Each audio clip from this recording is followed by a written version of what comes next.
This 22-year-old college student claims she died in her dorm room and was shown a terrifying vision by Jesus himself about how modern society is blindly walking into eternal damnation.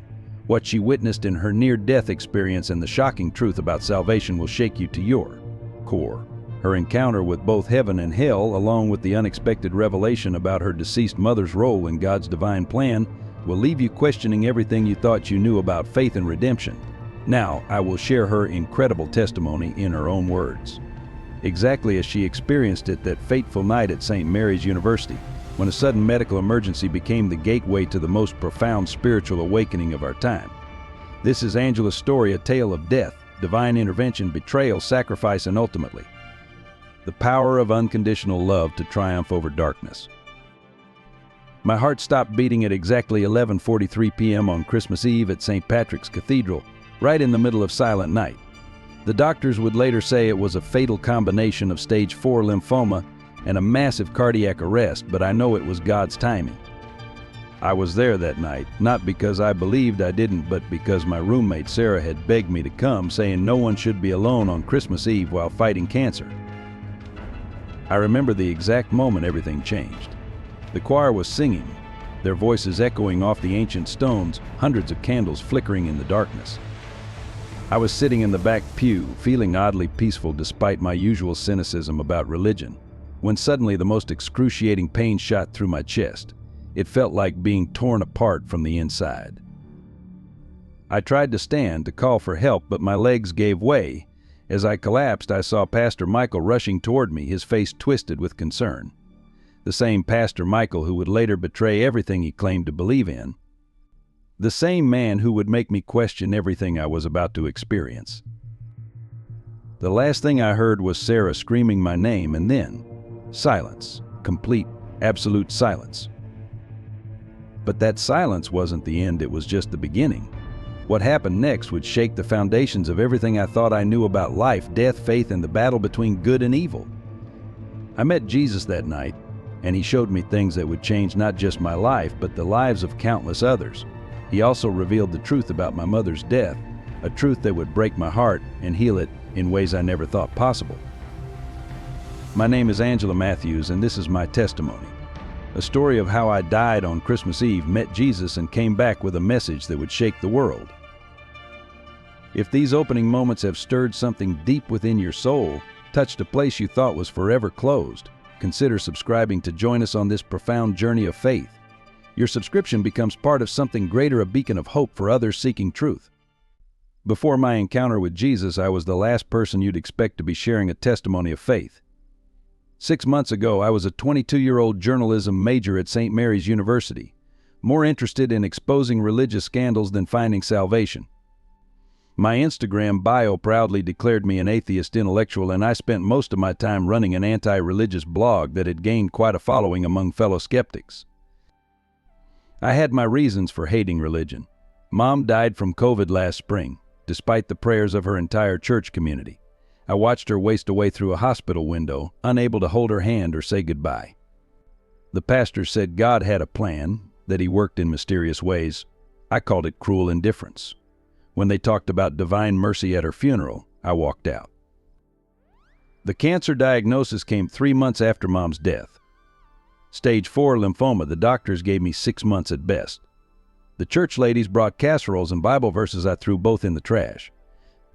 My father, broken by Mom's death, threw himself into work and barely looked at me. Maybe I reminded him too much of her, or maybe he couldn't bear to watch another woman he loved slip away. Sarah, my roommate, was the only light in my darkness.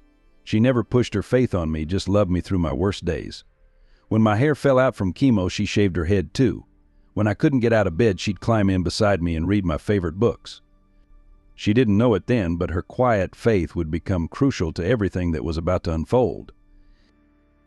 Then there was Pastor Michael Shaw, the young, charismatic leader of the university's largest campus ministry. He seemed different from other religious figures I'd encountered. He engaged with my doubts, welcomed my questions, and never condemned my unbelief. I started attending his discussion groups, not because I believed, but because he made me think. He became a mentor of sorts, though I'd later learn that his own faith was hanging by a thread. The physical pain was constant. but it was nothing compared to the spiritual emptiness. I felt hollow, angry, abandoned. By day, I maintained my cynical facade, writing scathing articles about religious hypocrisy. By night, I screamed into my pillow, raging against a God I claimed didn't exist. The dream started a week before Christmas. Vivid visions of Mom, not sick and wasted as she was at the end, but radiant and whole. In these dreams, she kept saying the same thing, "Angel, you're about to understand everything." I dismissed them as medication-induced hallucinations, but they left me shaken. Looking back now, I can see how God was preparing me, how every piece of my broken life was being arranged for what would happen that Christmas Eve. My anger, my illness, my relationships with Sarah and Pastor Michael, even my mother's death, all of it was part of a divine tapestry I couldn't yet see. I was dying, yes, but I was also being prepared for a rebirth. The old Angela, the angry atheist, the bitter daughter, the cynical journalist, she needed to die for what came next. But first, I had to literally die to understand what true life really meant.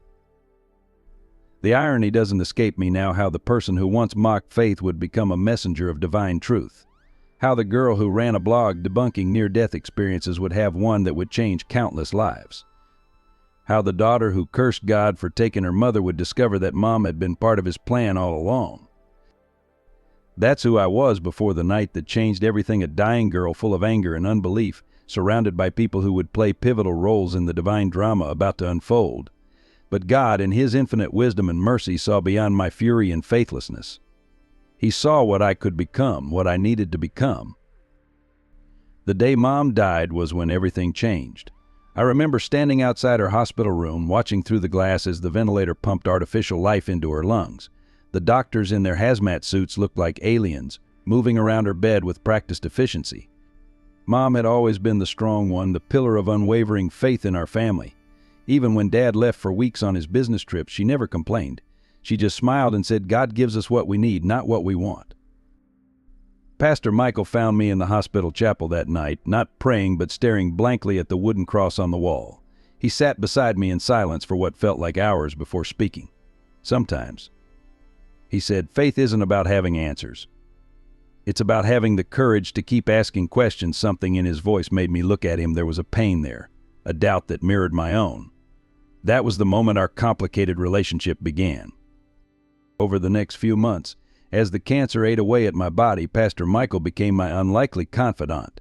We'd meet in his office after his discussion groups, having long conversations that stretched into the night.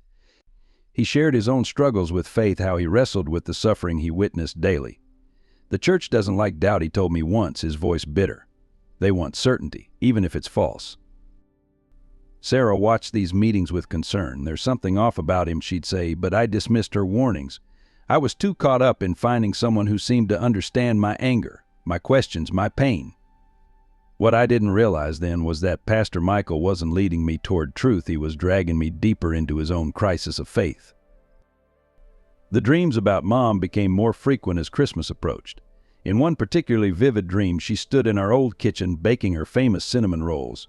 "Watch the shepherd who's lost his way," she said, kneading the dough with purpose.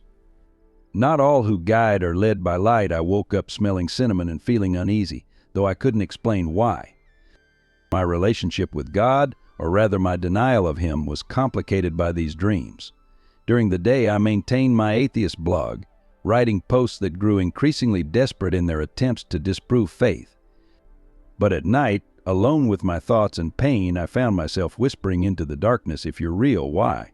Why, Mom? Why any of this?" The week before Christmas, Pastor Michael changed. His sermons became darker, focused on doubt rather than hope.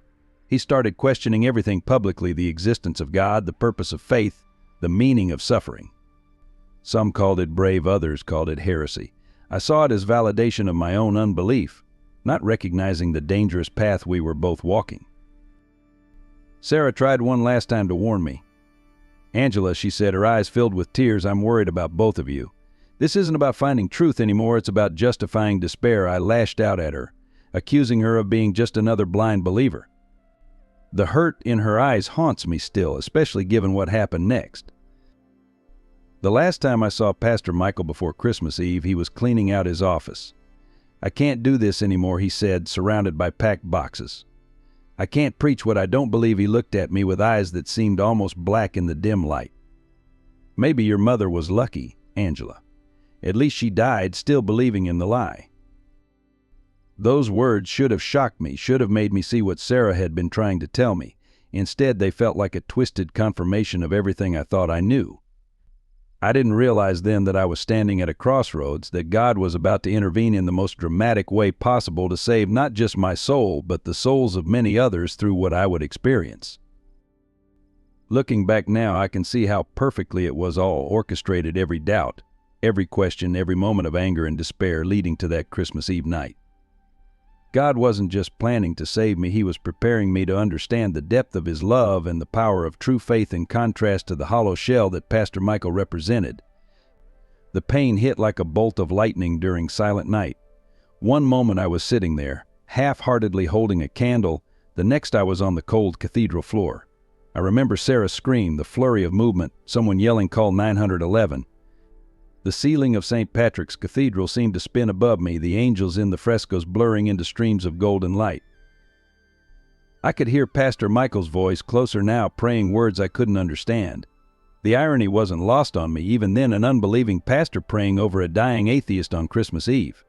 I wanted to laugh, but my body wouldn't cooperate. The pain in my chest was like nothing I'd ever experienced, not even during the worst days of chemo. This was different. This was final. The paramedics arrived in what seemed like seconds and hours simultaneously. Their voices were professional, urgent, female, 22, stage 4 lymphoma. Cardiac arrest. They worked over me with practiced efficiency, but I could see in their eyes what they wouldn't say I was slipping away. The last thing I remember before everything changed was Sarah holding my hand, tears streaming down her face as she whispered, "Please God, don't take her too." Then came the silence. Not the regular silence of a quiet room, but a complete absence of sound that felt almost solid. The pain vanished too, replaced by a sensation of floating. I could see my body below me, surrounded by paramedics and concerned faces, but I felt strangely detached from it all. It was like watching a scene in a movie about someone else's life. That's when I noticed the light. Not the harsh fluorescent lights of the cathedral, or the flashing red and blue of the ambulance. This was different. It started as a pinpoint in the distance, like a star breaking through storm clouds, then grew steadily brighter. The light didn't hurt my eyes. Instead, it felt like I was seeing clearly for the first time in my life. I felt drawn toward it, not by any physical force, but by a deep longing I hadn't even known existed within me. As I moved closer, I began to hear music, not the Christmas carols from moments before, but something infinitely more beautiful. It was like every piece of music I'd ever loved combined into one perfect harmony. Then I heard my mother's voice. "Angel," she said, using the nickname only she had ever called me. But I couldn't see her yet. The light was too bright, too all-encompassing. I tried to call out to her, but my voice seemed to have no sound in this place between places. The sensation of movement increased, and I felt myself being pulled faster toward the light. Scenes from my life began flashing around me, not just memories, but moments I'd forgotten or never even noticed. I saw myself as a child, praying with Mom before bed. I saw the moment I decided God couldn't exist after Tommy Marshall from 3rd grade died of leukemia. I saw every time I'd pushed away someone trying to share their faith, every bitter blog post I'd written, every moment of doubt and anger. But these scenes weren't shown with judgment. Instead, each one was bathed in a love so profound it brought tears to my non-physical eyes. I realized with startling clarity that every moment of my life, even the darkest ones, had been watched over with infinite compassion. The light grew more intense, and I felt myself approaching what I somehow knew was a threshold, a point of no return. Part of me wanted to pull back, to return to the familiar world below, but a deeper part yearned to go forward, to finally understand what Mom had meant in my dreams about understanding everything. Just before I crossed that threshold, time seemed to stop. In that frozen moment, I heard Sarah's prayer echo across the divide between worlds, "Please God, don't take her too." And then, with a clarity that shook my very soul, I heard another voice, a voice that would soon become more precious to me than any other, a voice that held both infinite power and infinite tenderness. "Angela," it said, "I have something to show you." The moment I heard his voice, everything changed. The light that had been all around me coalesced into a form, And there he stood, Jesus Christ, not the pale, meek figure from church paintings, but a presence of such overwhelming love and authority that I felt my entire being tremble. His eyes held galaxies of compassion, and when he smiled, I understood for the first time what Mom had meant when she said God's love was beyond understanding. "My child," he said, reaching out his hand to me, "you've carried so much pain." His voice contained every comfort I'd ever known and countless more I hadn't. I wanted to fall at his feet to apologize for every doubting word I'd ever written, but he lifted me up instead. "There will be time for that," he said, answering my unspoken thoughts. "But first, there are things you need to see." With a gesture, the space around us transformed. We stood in what looked like a vast gallery, with scenes from my life playing on endless walls. But these weren't just memories, they were moments shown from heaven's perspective. I saw myself as a child writing angry poetry about God after Mom got sick the first time. But now I could see what I couldn't then: angels surrounding my bed, catching each tear I cried. "Watch," Jesus said softly, pointing to a particular scene. It was Mom in her hospital room, but not as I had seen her through the window.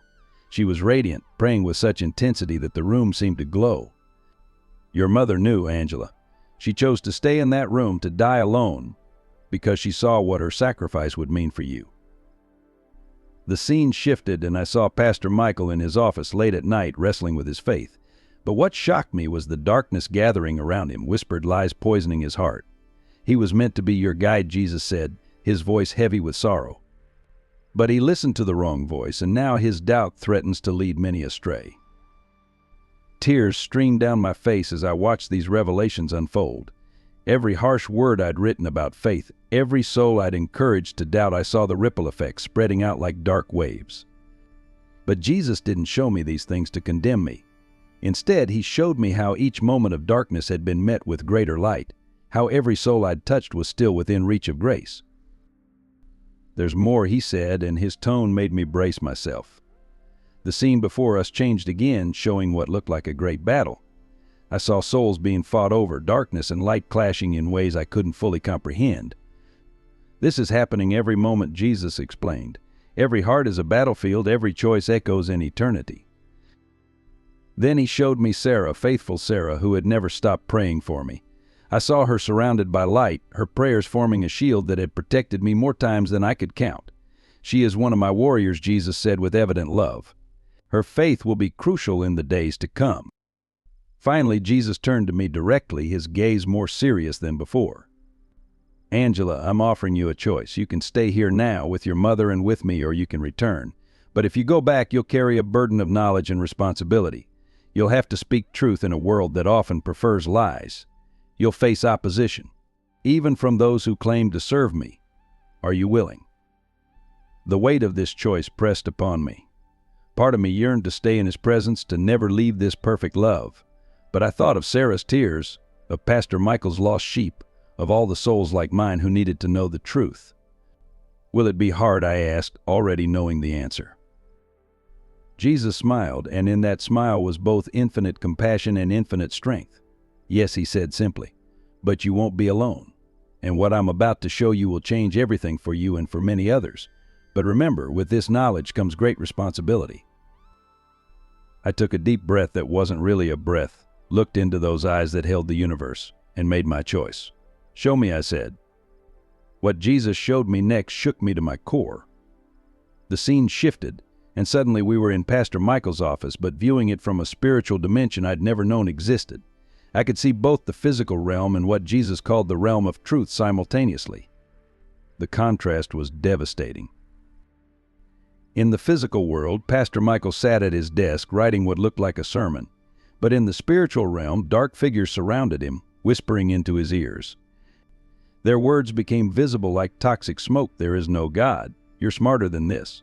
Think of how many minds you could free from religious slavery. The most terrifying part was watching him nod along, embracing each poisonous thought. "Watch closely," Jesus said, his voice heavy with sorrow. The scene changed to show different moments in time. I saw Pastor Michael in seminary, genuinely passionate about faith, surrounded by light.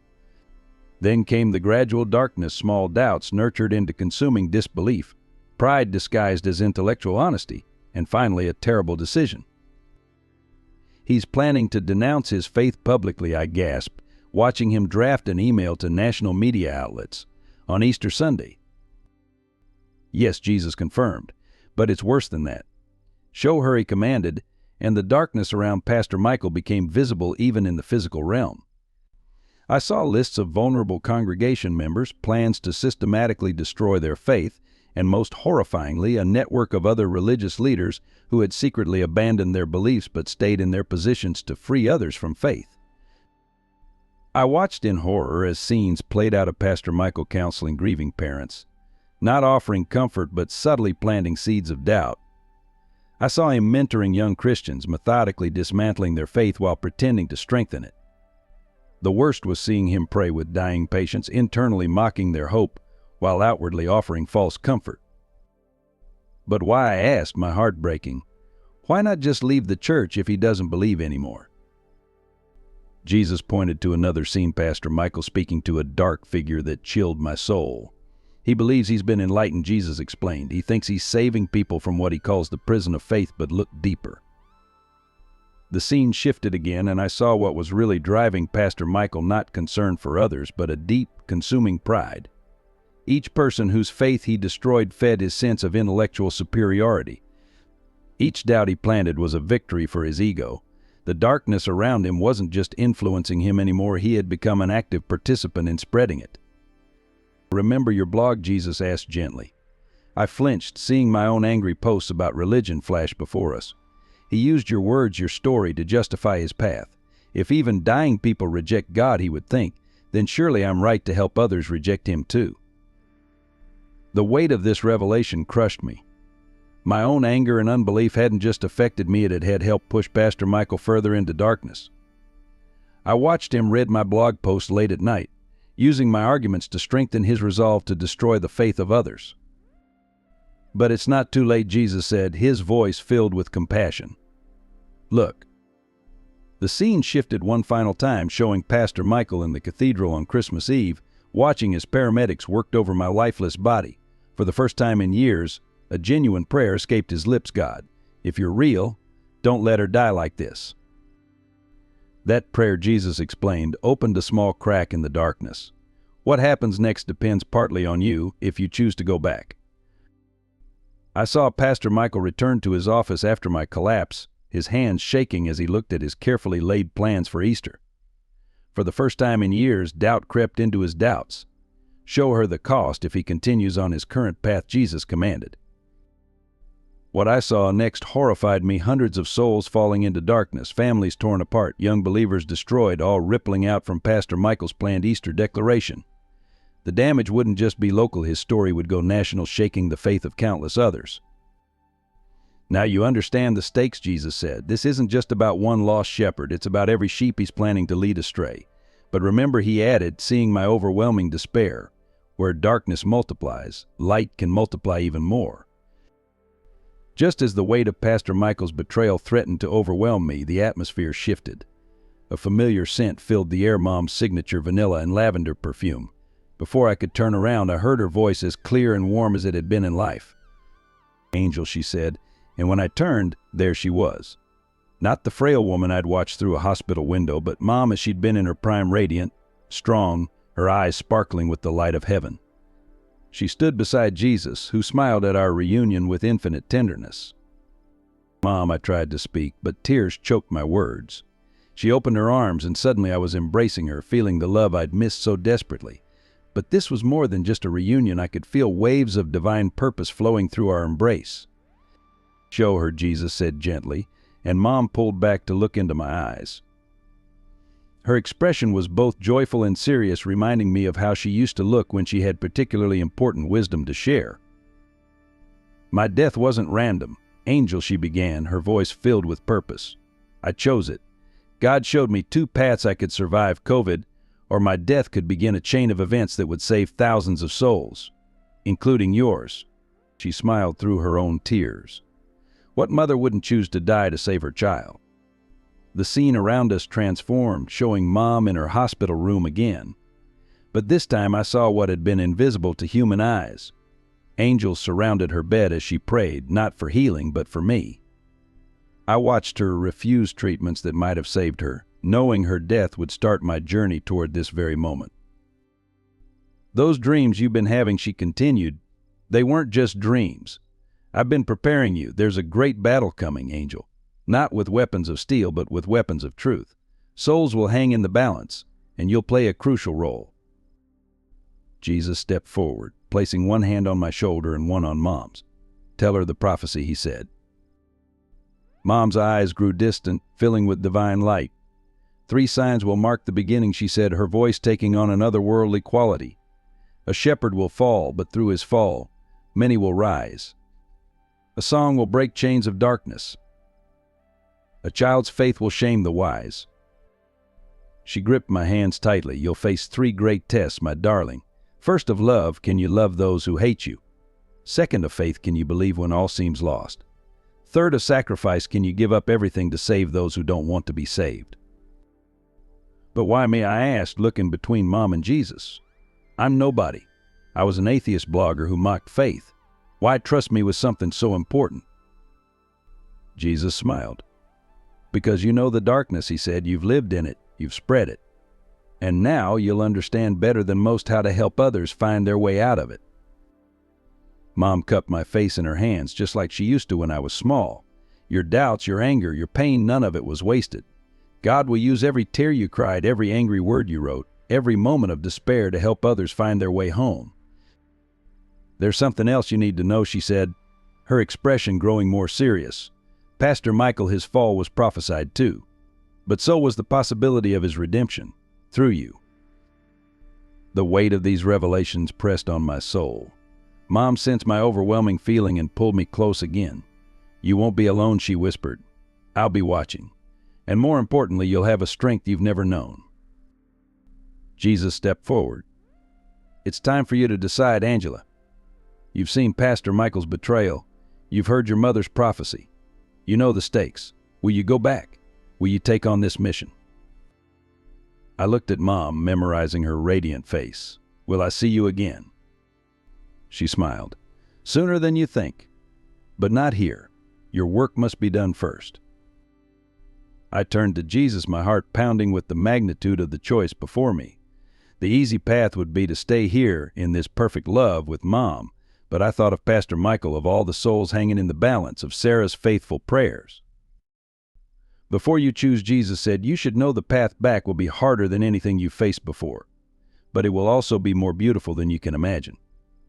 Before you make your final decision," Jesus said, "you need to understand what's really at stake." With a gesture, the space around us transformed into what I can only describe as a vast spiritual battlefield. The scene before us was both beautiful and terrifying, showing the true state of human souls. "Watch," he commanded, and suddenly I could see people as they truly were in the spiritual realm. Those who walked in faith glowed with an inner light, each one unique yet connected by streams of golden energy I recognized as prayers. Sarah appeared in the scene, her light particularly bright, and I gasped as I saw the countless prayer threads extending from her to others, including a brilliant gold cord that connected directly to me. "Your faithful friend," Jesus explained, "has been fighting battles you never knew about. Every time she prayed for you, it strengthened the shield around your soul." I watched in awe as Sarah's prayers created actual barriers of light that deflected dark arrows aimed at various people, including me. But then Jesus turned my attention to the other souls, those who had rejected faith or were losing it. The contrast was heartbreaking. Where the faithful glowed, these souls were surrounded by shadows that seemed to feed on their doubts and fears. I saw people I recognized from Pastor Michael's congregation, their lights dimming as his influence slowly poisoned their faith. "Look deeper," Jesus instructed, and suddenly I could see the generations affected by each soul's choice. Faith or faithlessness rippled outward through time, affecting children, grandchildren, friends, communities. Some souls that appeared insignificant in the world's eyes were actually massive beacons of light, their faithful prayers and quiet belief affecting thousands. He showed me a humble janitor who worked at the university. In the physical realm, he seemed unremarkable, but in the spiritual, he blazed like a lighthouse. His simple, unwavering faith and quiet prayers had prevented countless students from taking their own lives, though he never knew it. This, Jesus said, is true power. Then came the hardest part. Jesus showed me souls at their moment of final choice the instant they either embraced or rejected eternal truth. I saw a wealthy businessman choose money over God, his soul instantly darkening. I watched a homeless woman, despite all her suffering, cling to her faith and burst into glorious light. Each choice was freely made, yet the consequences were eternal. Now Jesus said, his voice heavy with sorrow, watch what happens to those who lead others astray. The scene shifted to show religious leaders who, like Pastor Michael, had secretly rejected their faith while maintaining their positions. The darkness around them was different, more active, more predatory. They weren't just losing their own light, they were actively consuming the light of others. I saw mega church pastors who had traded truth for popularity, theologians who had replaced divine wisdom with human intelligence, and influencers who mocked faith while profiting from it.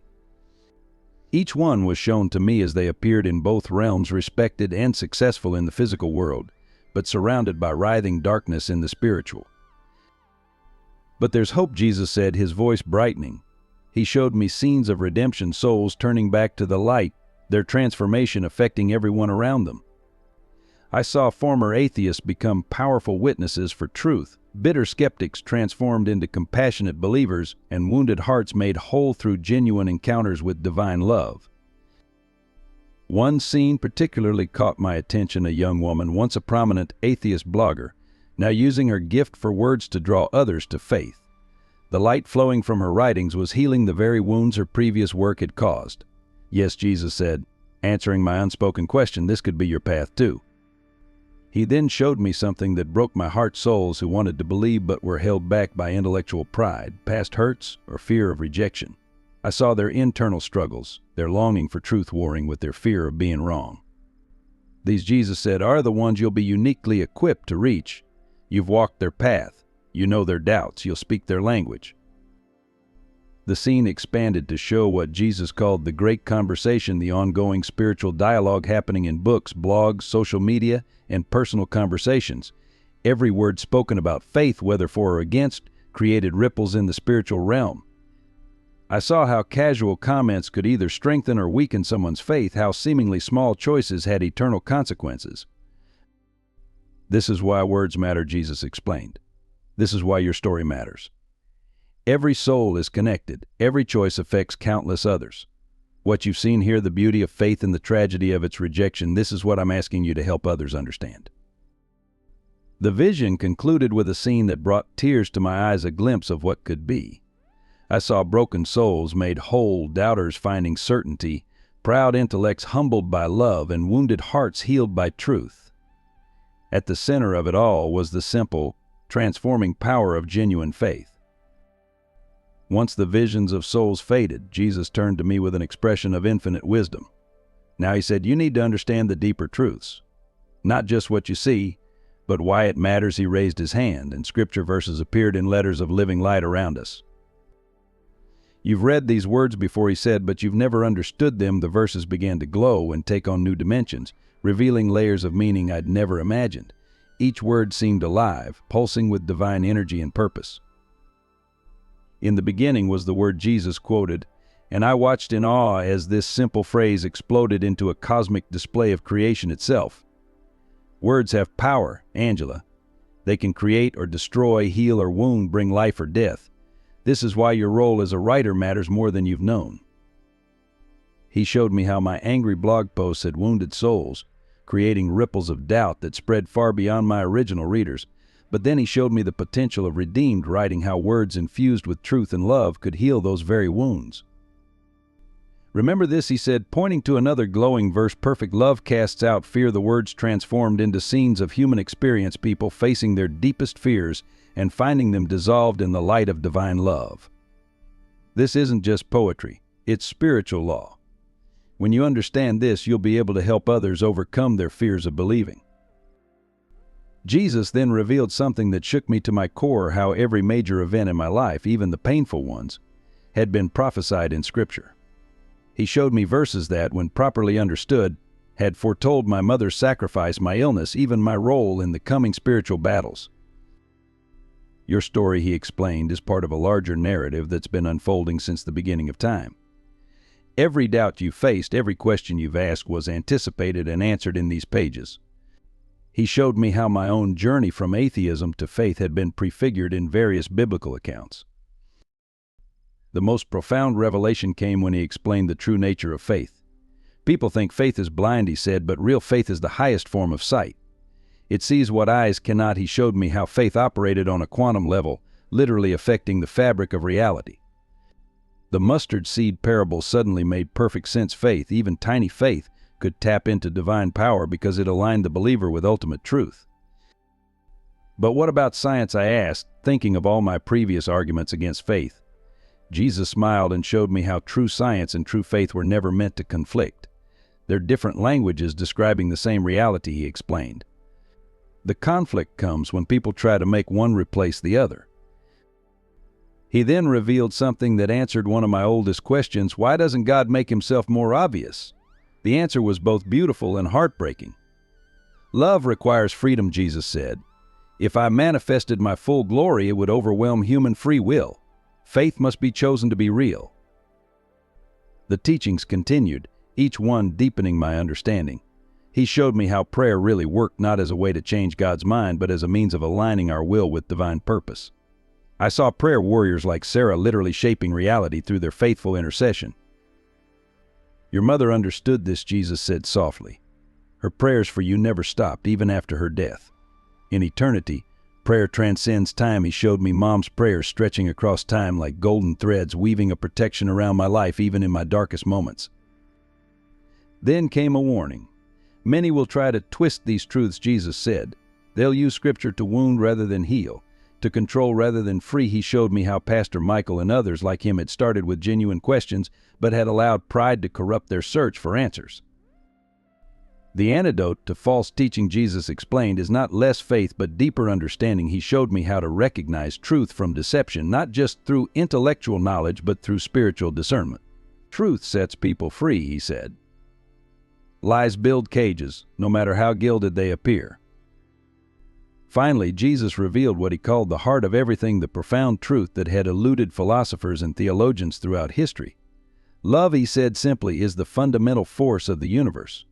Not just emotion, but divine love, the power that holds all things together. This revelation changed everything.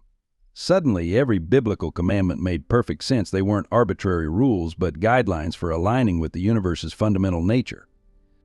Love God, love others. These weren't just nice ideas, but essential truths about the nature of reality itself.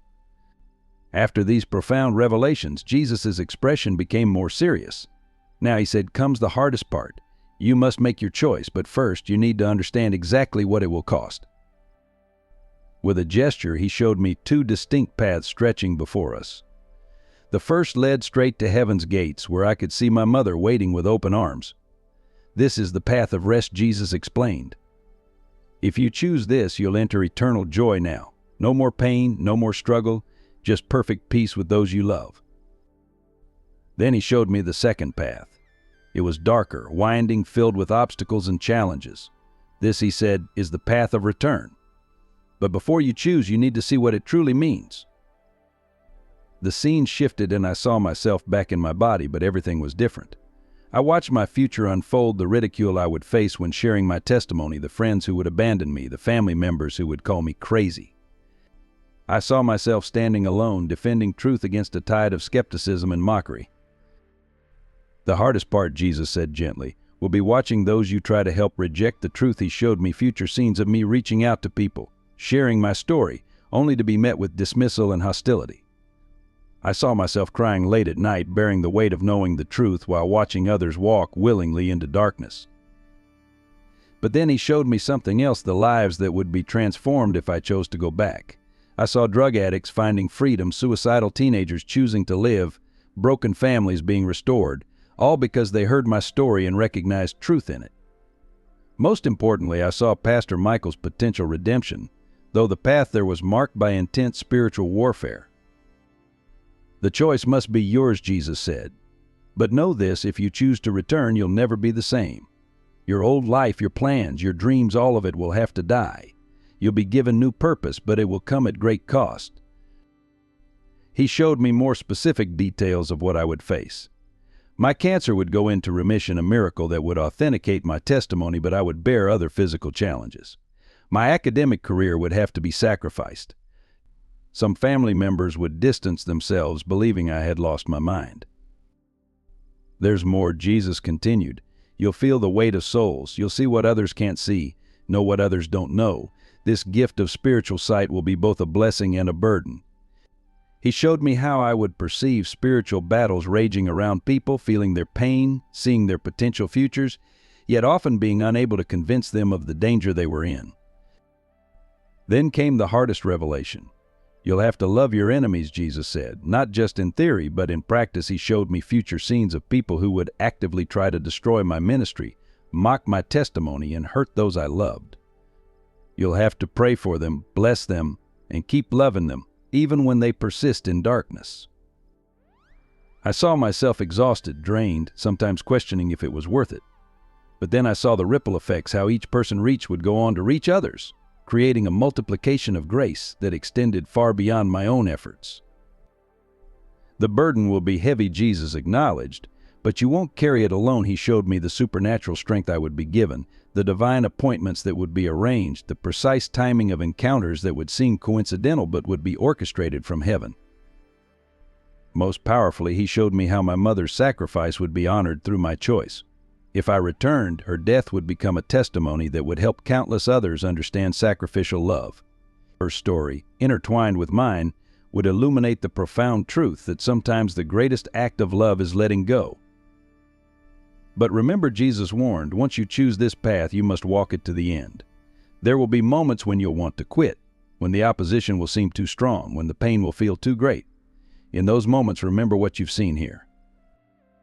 He then showed me one final scene, a glimpse of the fruit of my potential labors. I saw a vast multitude of souls, each one touched in some way by my testimony, all glowing with the light of truth. These, Jesus said, are the ones who will find their way home if you choose to go back. But the choice must be yours. Love cannot be forced, and neither can sacrifice. Just as I was absorbing the weight of my potential choice, the atmosphere suddenly changed. The air grew thick with tension, and a deep darkness began creeping in at the edges of our celestial space. Jesus' expression turned grave. You need to see one more thing, he said. The true nature of the battle you'll be fighting. With these words, he drew back what felt like a cosmic curtain, revealing the spiritual warfare happening all around us. What I saw made my previous understanding of good and evil seem like a child's fairy tale. First, I witnessed the forces gathered around Pastor Michael. The darkness surrounding him wasn't passive, it was intelligent and purposeful. I saw beings of shadow whispering in his ear, feeding his pride, confirming his doubts.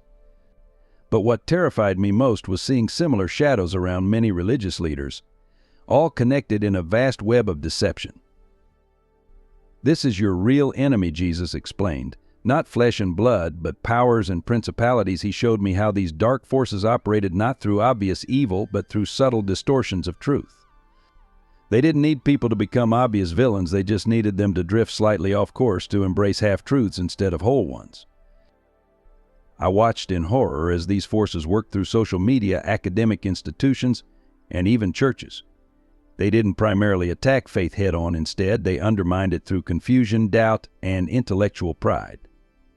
I saw how my own atheist blog had been used as a weapon in their arsenal, my words becoming arrows that wounded searching souls.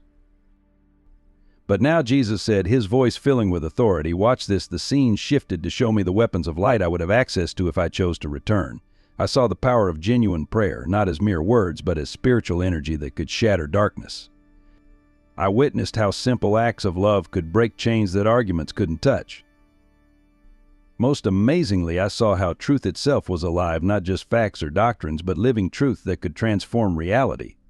When spoken in love and divine authority, truth had the power to dispel darkness instantly.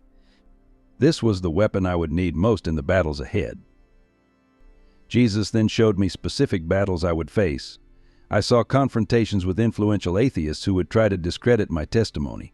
I witnessed encounters with false teachers who would attack me for exposing their deceptions. Most painfully, I saw future moments when loved ones would turn against me, convinced they were doing the right thing. The hardest battles, Jesus said softly, won't be with obvious enemies, but with those who think they're serving good while spreading darkness. He showed me how Pastor Michael and others like him had become unwitting agents of deception, genuinely believing they were freeing people while actually enslaving them. Then came the most intense revelation. I saw the supernatural protection I would need and receive. Angels would be assigned to guard me, not just from physical harm, but from spiritual attacks aimed at my mind and heart. I saw how the prayers of faithful believers like Sarah would create a shield around me in crucial moments. But remember, Jesus warned, your greatest protection will be humility. He showed me how pride was the crack through which darkness entered. How many would-be warriors for truth had fallen by becoming prideful about their own knowledge or abilities. Stay small in your own eyes, he counseled, and you'll be strong in spiritual authority. The vision expanded to show me the larger spiritual war taking place across the earth. I saw how every human choice, every conversation, every social media post was part of this cosmic battle. Nothing was neutral. Everything either served light or darkness, whether people realized it or not. This is what's really happening in Pastor Michael's office, Jesus said, returning to the immediate battle before us. His Easter Sunday declaration isn't just a personal choice, it's a strategic move in this larger war.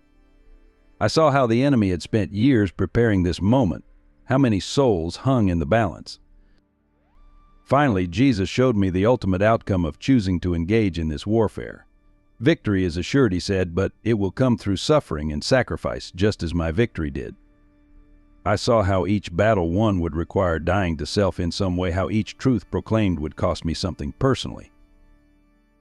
The question isn't whether light will triumph over darkness, Jesus concluded. The question is whether you're willing to be part of that victory, knowing the cost. The weight of everything I'd seen was almost crushing, but Jesus wasn't finished.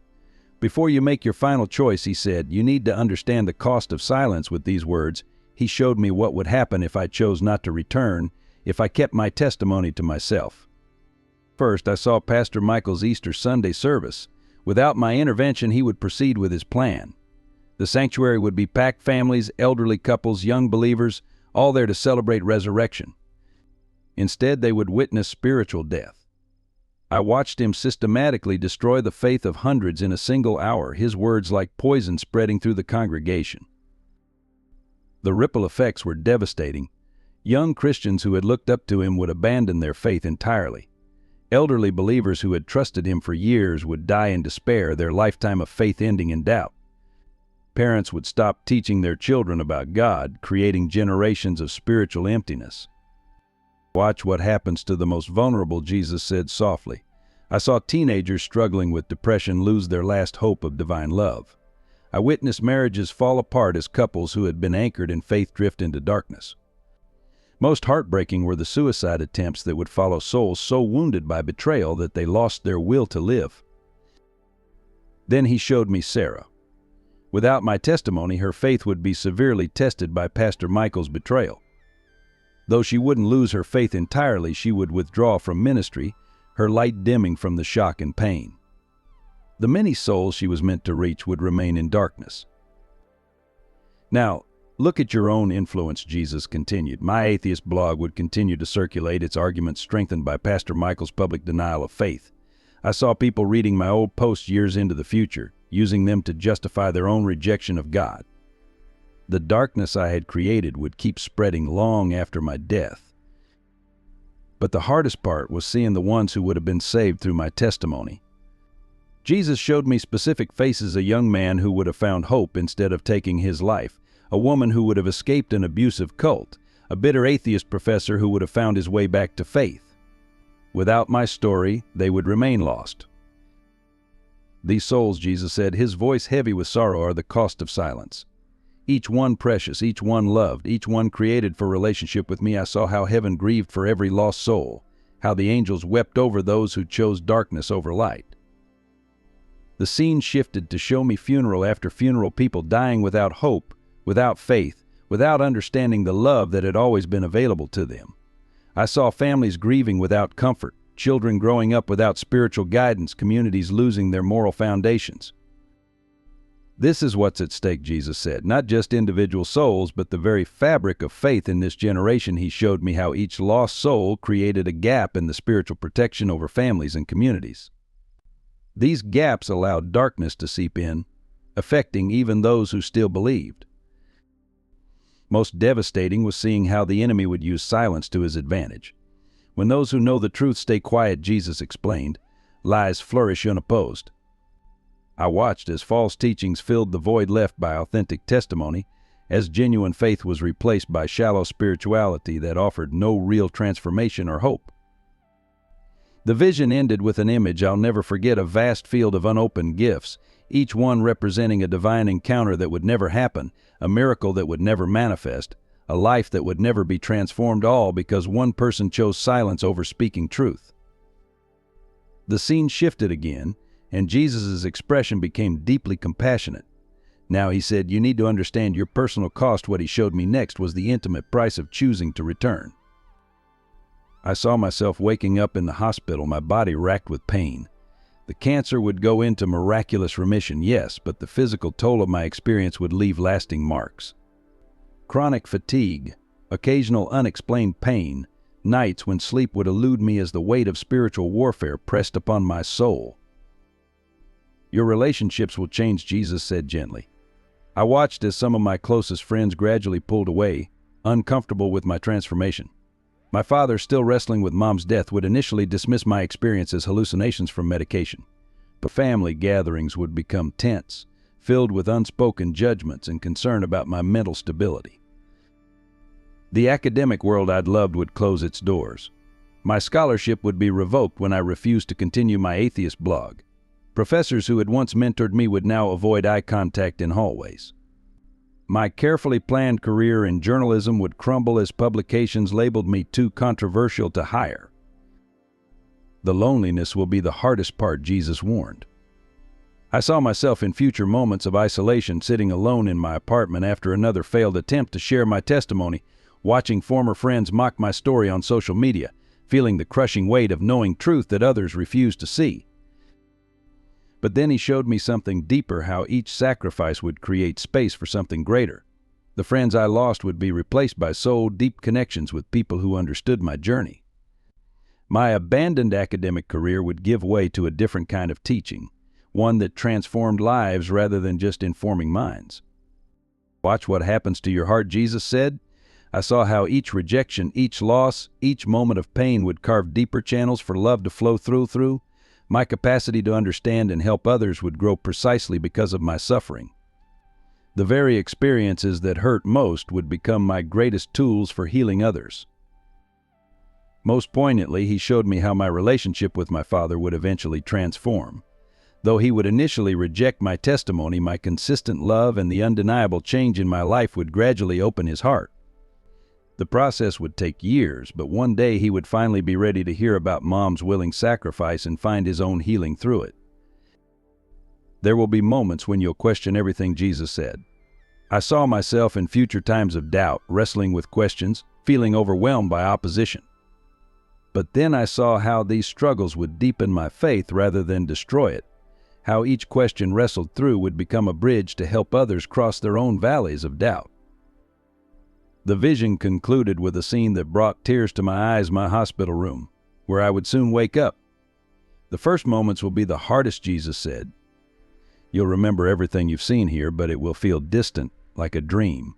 You'll have to choose to believe, choose to act, choose to speak, even when it feels impossible. I saw the loneliness ahead, the misunderstandings, the sacrifices big and small. But I also saw the purpose woven through it all, how each loss would make room for greater gain, how each painful moment would be used to bring healing to others. This is the cost of carrying light into darkness, Jesus concluded. But remember, he gestured to the scene of my hospital room, where Sarah sat praying, her faith creating a visible shield of light around my body. You will never be alone. Just as I absorbed the weight of what was to come, the atmosphere around us suddenly changed. A brilliant light, brighter than anything I'd seen before, filled the space. Jesus' face shone with a new intensity as he said, "Now watch how heaven intervenes." The scene before us transformed, showing my hospital room from a divine perspective. I saw my physical body lying there, medical equipment beeping steadily, but now I could perceive layers of reality I'd never known existed. Angels stood positioned around my bed, their presence creating a shield of light that pulsed with divine energy. Sarah's prayers rose like golden incense, intertwining with my mother's continuing intercession from heaven. "This is the moment of divine convergence," Jesus explained. I watched in awe as heavenly power began flowing into my physical form. It wasn't just healing, it was resurrection power, the same force that had raised Christ from the dead now pouring into my dying body. The cancer cells that had been destroying me were being systematically eliminated, replaced by healthy tissue infused with divine life. But it was more than physical healing. I saw how this power was restructuring my spiritual DNA, preparing me for the mission ahead. My spiritual senses were being heightened, my capacity for discernment expanded. "You'll need these gifts," Jesus said, "to fulfill your calling." Then came the most extraordinary part. I watched as heaven's timeline intersected with Earth's. In what doctors would later call a medical impossibility, my body began responding to treatment in ways that defied all scientific explanation.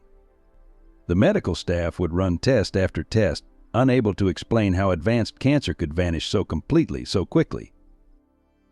But the greatest miracle, Jesus said, isn't your healing. He showed me how this moment would become a pivotal point affecting countless lives. Pastor Michael, witnessing my resurrection, would feel the first genuine stirring of faith in years. Sarah's unwavering prayers would be answered in a way that would transform her own ministry.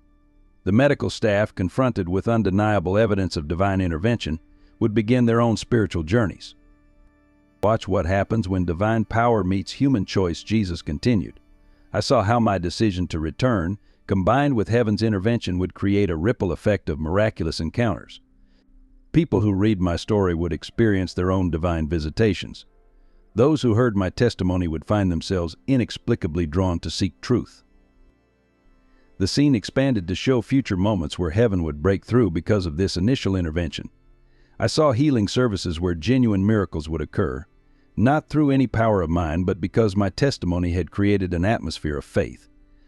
I witnessed hardened skeptics encountering God's presence while investigating my story to debunk it. "This resurrection," Jesus explained, "isn't just about bringing you back to life, it's about demonstrating my power to a skeptical generation." He showed me how my medical records would become evidence that even science couldn't deny, how the timing and nature of my healing would point unmistakably to divine intervention. But the most beautiful part was seeing how this moment would connect to my mother's sacrifice.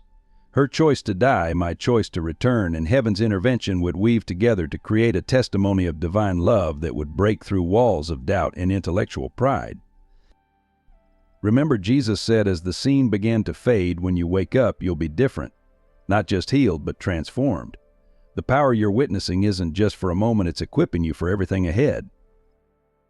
As the vision of my resurrection faded, Jesus turned to me with an expression of infinite wisdom. "Now," he said, "you need to understand how your story fits into the greater tapestry of my plan." What he showed me next took my breath away.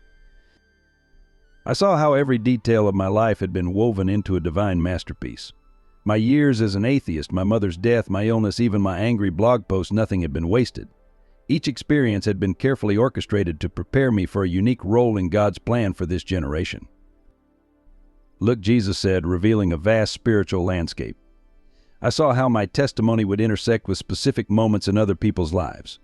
A teenage girl contemplating suicide would find my video at exactly the right moment. A bitter ex-pastor wrestling with doubt would read my story and find his way back to faith. Even my old atheist blog posts, once redeemed, would become powerful tools for reaching skeptics. But the most profound revelation was about timing. Your generation, Jesus explained, stands at a crucial crossroads. He showed me how faith and doubt were reaching a critical tipping point in human history. My story wouldn't just be another testimony, it would come at precisely the moment when many were making final decisions about what they believed. Then he revealed something that stunned me. My mother's prayers had been setting this in motion for years. I saw her praying over my crib, speaking prophecies over my life, somehow knowing that my journey through atheism would ultimately serve God's purposes. She understood, Jesus said softly, that sometimes the deepest faith comes from wrestling with the hardest doubts. The vision expanded to show me the strategic nature of my campus ministry. Each person I would influence would go on to influence others, creating an exponential impact. I saw future doctors, teachers, artists, and leaders whose lives would be transformed through my testimony, each carrying the message of hope into their own spheres of influence. But remember Jesus' caution, the enemy also understands the significance of your story. He showed me how forces of darkness would try to distort my testimony, silence my voice, or twist my words.